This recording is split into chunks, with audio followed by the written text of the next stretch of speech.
makinig. Ako na lang ang laging sumusunod.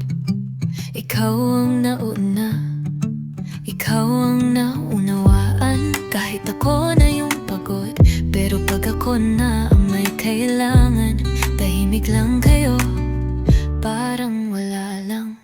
Tahimik ang paligid, pero may sigaw sa dibdib. Gusto kong magsalita, pero takot na di mapakinggan. Kasi pag ako ang may salita, parang laging walang halaga. Gusto kong sumigaw, sigaw, sigaw, pero